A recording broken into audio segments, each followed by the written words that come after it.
toi qui es Dieu, toi qui es celui autosuffisant. Tu nous as aimés avant l'éternité passée. Tu nous as aimés parfaitement et pour l'éternité. Et on est tellement bénis face à ça. On est tellement humiliés face à un tel amour. En retour, on t'offre nos vies, on t'offre nos cœurs et on se réjouit. Et comme Pierre, on dit, à qui irons-nous? Parce que tu as les paroles de la vérité, parce que tu es la vérité, parce que tu es la vie. Et non, c'est jamais parfaitement qu'on s'offre à toi. Mais dans ta grâce, tu acceptes notre sacrifice tout croche. Et avec amour, tu le reçois. Tu le respires et tu te réjouis de nous, les pécheurs. On est vraiment bénis de t'appartenir. Et on sait qu'un jour, ça va être sans retenue, sans péché. Mais jusqu'à ce moment, on veut persévérer à étudier ta parole, à mieux te connaître et mieux te comprendre. On ne veut pas juste faire une étude académique, on ne veut pas juste remplir nos cerveaux, comme on dit. On veut que tu remplisses nos cœurs. On veut que tu affectes notre vie. On veut que tu te manifestes à nous ici ce soir. On veut prendre cette petite étude et en faire de grandes choses. On veut que tu fasses de grandes choses en nous. Les écrits que Paul a été inspiré à nous écrire, beaucoup à nous enseigner, beaucoup à nous partager, beaucoup à nous dire. Surtout présentement qu'on regarde ce que tu réclames de nous face à nos ressources et nos biens. Qu'est-ce que tu nous demandes vraiment, Père? Ce n'est pas un pourcentage, mais c'est tout notre cœur. On te demande de vraiment nous parler, nous instruire. Père, bien sûr, je te demande d'ouvrir ma bouche. Je te demande surtout de m'éclipser, de me faire disparaître derrière ta parole. Et, Père, que ce soit à tes pieds qu'on soit s'enseigner ce soir. Sois avec nous. Oui, tu lis toujours, mais tu sais qu'est-ce qu'on veut dire par « sois avec nous ». On a vraiment besoin de toi. Amen. Eh bien, tournez dans 2 Corinthiens, le chapitre 8. Et je vous dirais que le chapitre 8 a 2 grandes divisions. Et que nous sommes en train de terminer la première, qui commence au verset 1 et qui se termine au verset 15. Qui veut dire ce que nous avons vu jusqu'à maintenant a quand même un impact face à cette dernière section. On pourrait même l'appeler la conclusion, des versets 10 à 15. Même que j'aimerais vous rappeler au moins 2 idées, 2 notions qui vont être vraiment importantes pour notre section de ce soir. La première, c'est l'attitude que Paul a cherché à motiver. Une attitude de grâce, faveur imméritée, non obligatoire. Ou même on pourrait dire une attitude de cœur ouvert, volontaire, qui va justement rentrer dans notre passage de ce soir. De l'autre côté, nous avons les exemples que Paul a donnés. On a vu les Macédoniens. Les Macédoniens ont donné de leur extrême pauvreté. On a vu aussi le Seigneur Jésus, qui de riche qu'il était, est devenu pauvre pour nous. Ça va nous amener au principe de l'égalité. C'est un peu bizarre, mais Paul sait qu'est-ce qu'il fait. Je dirais même que ces 2 notions que je vous présente, c'est les 2 rails sur lesquels Paul va prendre la collecte, la ramasser dans le train de Corinthe pour se rendre jusqu'à la gare de Jérusalem.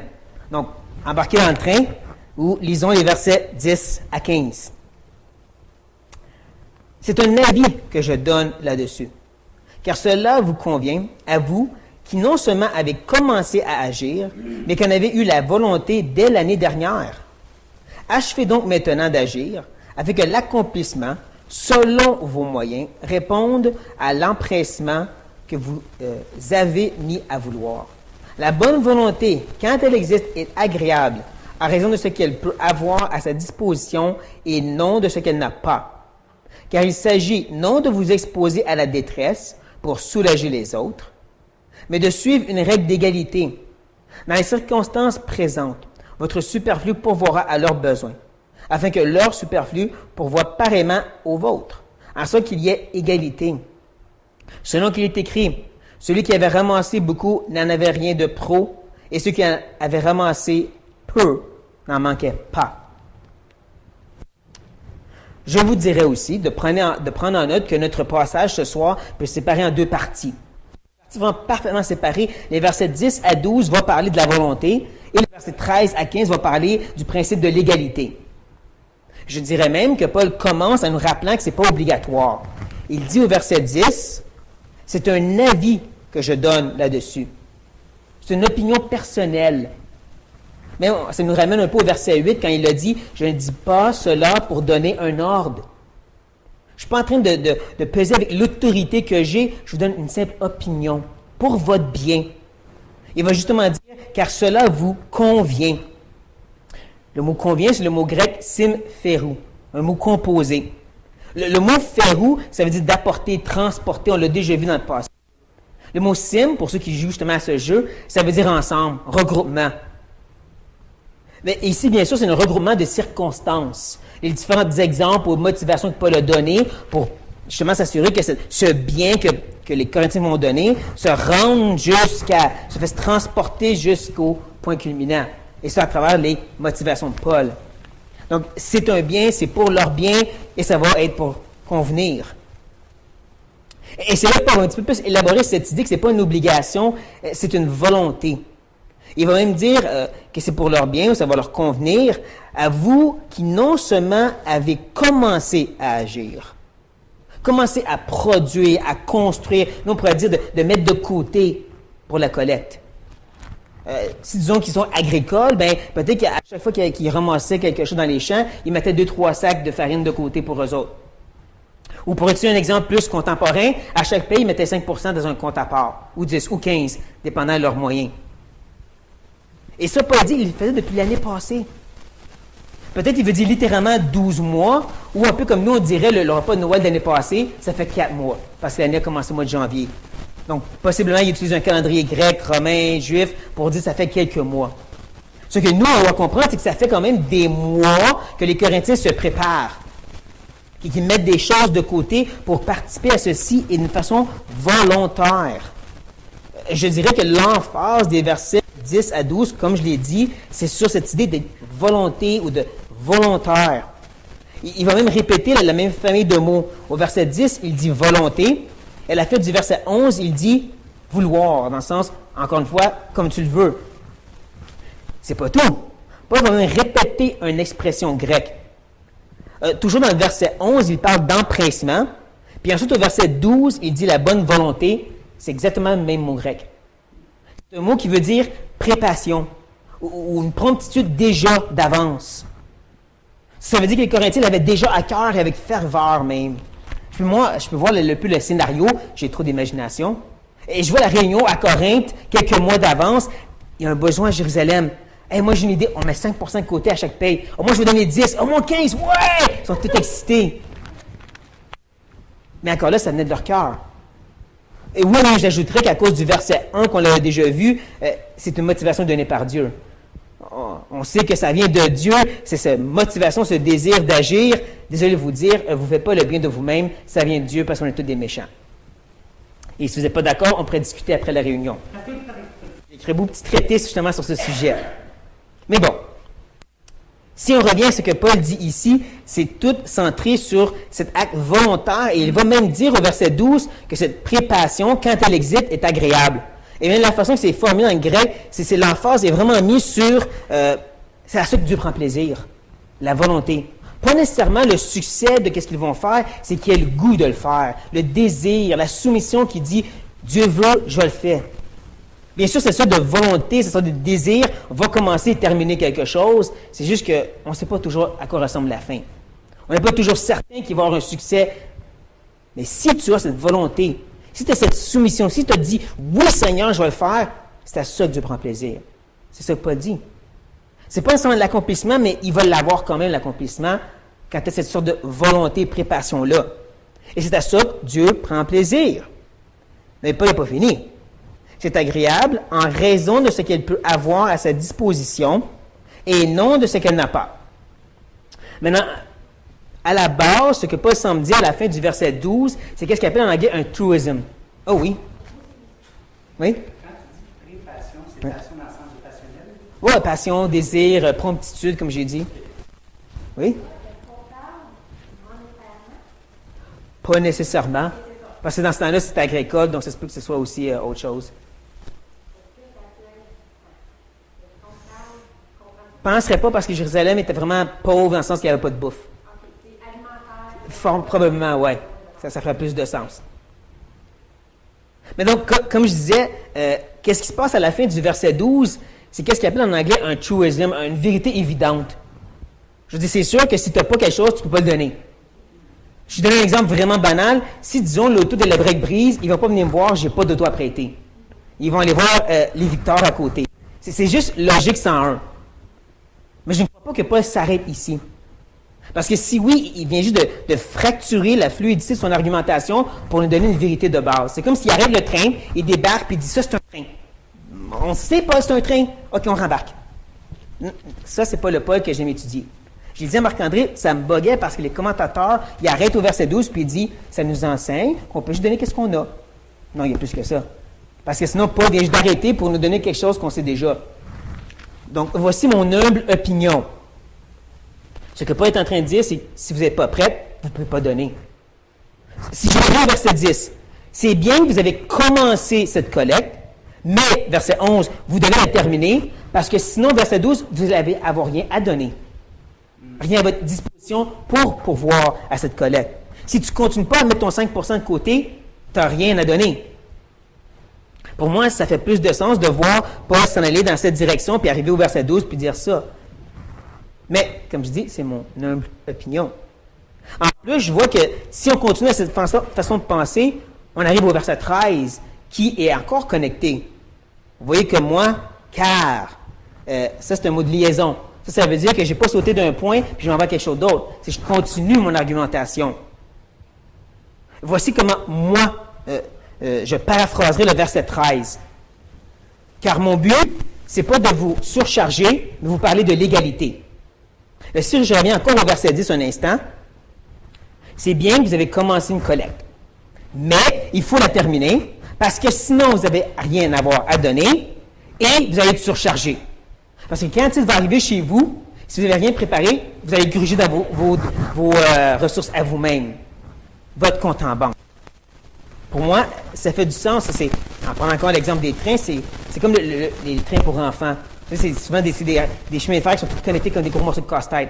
Ça connecte, tic, tic, tic, tic, tic. Ça nous amène jusqu'au verset 13. Et maintenant, la discussion de l'égalité. Maintenant, moi, je dirais que ce sujet de l'égalité a peut-être deux choses qu'on pourrait mal comprendre, deux erreurs que j'aimerais détruire en continuant mon exposition. La première, c'est de négliger que Paul parle ici aux Corinthiens, avant tout. Il n'est pas en train d'enseigner sur un principe d'égalité, il parle aux Corinthiens face à la situation présente. Je dis ceci à cause qu'il dit au verset 13, « Non de vous exposer », et un peu plus loin dans le même verset, « dans la circonstance présente ». Il parle aux Corinthiens. Il n'est pas en train de vous enseigner sur le principe d'égalité générale, il dit « je parle à vous ». Donc, quand il parle du fait qu'il ne veut pas les mettre dans la détresse, littéralement l'affliction, une pression, en enlevant la pression aux autres, parce que Paul fait justement un contraste parfait des antonymes avec détresse et soulagé. Ben, il n'est pas en train de dire que d'une façon générale, il ne faut jamais qu'il y ait des gens surchargés et des gens qui sont soulagés.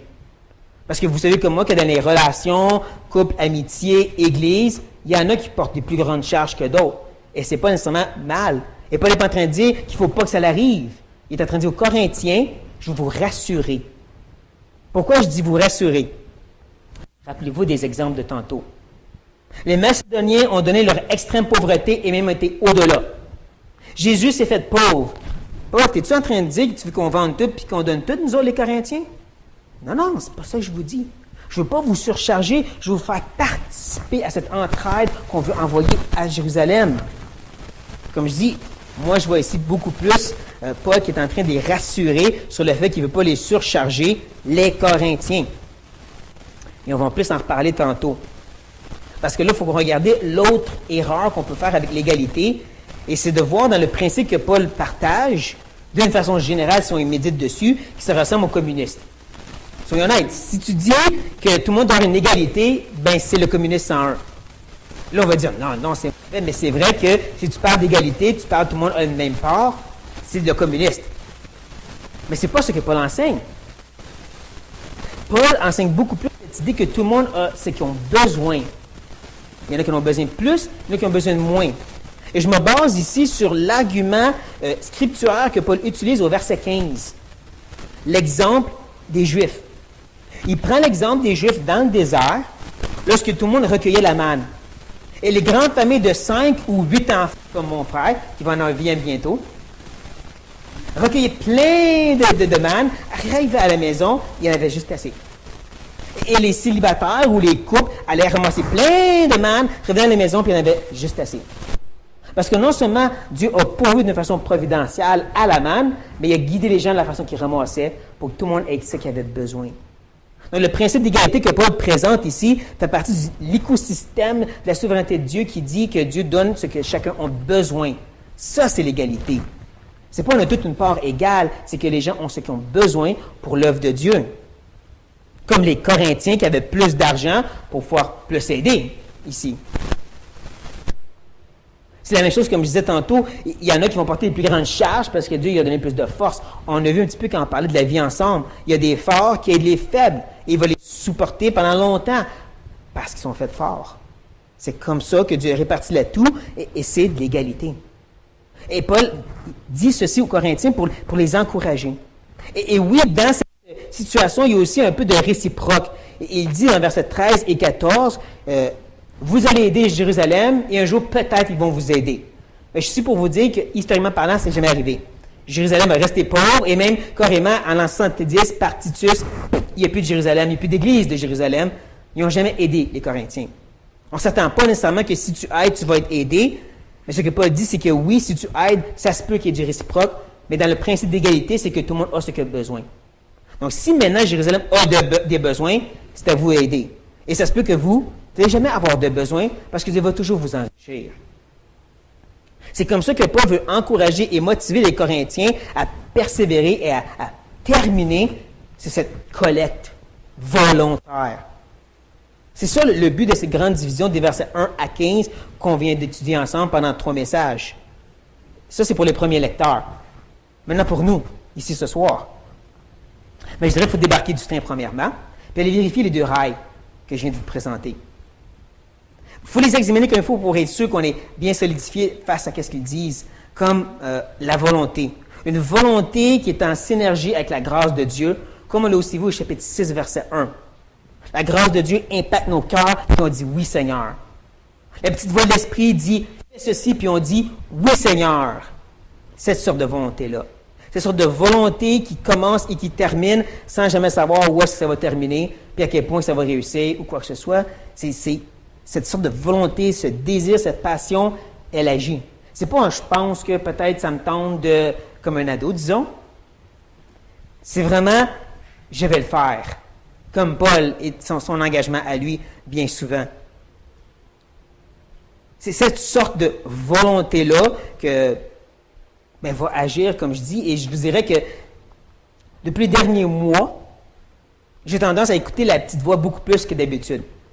Qui veut dire que je vais souvent vraiment hors de ma zone de confort, et que je vais beaucoup plus dire à l'œuvre, qui ne veut pas dire non plus que je vais toujours un succès. Mais bien souvent, il y a des choses qui tombent à l'eau. Mais comme Paul l'a dit, ce que Dieu prend plaisir, c'est pas ce que tu réussi, c'est tu écouté, tu agi selon cette volonté. C'est ça à quoi Dieu prend plaisir. Que tu es prêt à te lancer à l'action, en faisant confiance à Dieu. La deuxième raille. Vous savez comme moi que s'il manque une raille, le train chavire.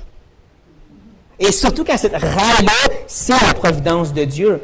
C'est le fait que l'égalité, c'est pas selon l'homme et son système communiste, c'est selon Dieu. Où est-ce que tout a ce qu'il a besoin? Si on revient à l'exemple qui est devant nous, vous savez que les Macédoniens ont beaucoup sacrifié, ont beaucoup donné. Mais si on regarde vraiment, ou on calculerait ce qui a été donné, à la fin de tout, fort probablement, le plus gros pourcentage de ce qui a aidé Jérusalem, c'est venu de Corinthe et pas des Macédoines qui étaient pauvres. Même si les Corinthiens ont donné 10-15%, leurs 15%, il fallait sûrement beaucoup plus que les chefs des Macédoniens parce qu'ils étaient pauvres. Mais Dieu avait justement arrangé la chose pour que les Corinthiens aient beaucoup plus et en sacrifiant un peu moins, pouvaient aider beaucoup plus. Parce que c'est comme ça que Dieu est disposé. Dieu voulait que les Macédoniens sacrifient plus pour nous donner un bel exemple à suivre. Mais c'est un peu la même chose, comme je dis, dans l'Église. Le corps de Christ. Je ne sais pas si vous savez, mais c'est le talon qui porte tout le poids. Ce n'est pas le pied, c'est le talon qui porte 100, 200, 400 livres, 600 livres. C'est solide, un talon. Il y a des gens dans l'Église qui c'est des talons. Ils portent énormément de poids. Ils sacrifient énormément. Ils se donnent beaucoup. Ils sont faits pour ça. Et il y a aussi des poignets. Un poignet, c'est peut-être bien utile, bien agile, mais assez pas de lever 600 livres avec juste ton poignet. Mais pas 600 livres sur ton poignet, tu vas le casser. Mais Dieu a tellement disposé le corps que c'est comme ça que ça fonctionne également. Le poignet fait qu'est-ce qu'il a à faire, le talon porte son poids et le corps avance. Et ça, c'est le système d'égalité de Dieu. Où est-ce que tout le monde a ce qu'il a besoin pour faire ce que Dieu demande. Donc, à certains, Dieu en donne plus parce qu'eux vont faire plus avec ça. Et à d'autres, Dieu demande de sacrifier plus parce qu'ils ont besoin de sacrifier plus. C'est pas à nous de comprendre, c'est à nous à se soumettre. C'est là qu'on peut rembarquer dans le train et être prêt à se rendre à la gare de l'accomplissement. Donc, prions.